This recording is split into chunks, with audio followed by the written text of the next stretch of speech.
So we're going to take this corn crib down. We got a bin that we're going to put up here instead. And we got it hooked up to the 40-20 and chain.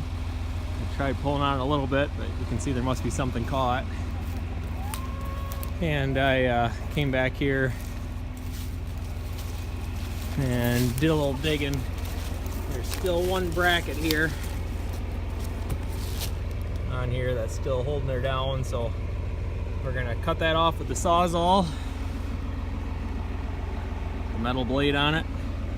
We should be ready to pull her over. Alright, we got her cut off, cut the bolt off and bent her back. So hopefully that's the last one that's holding her down.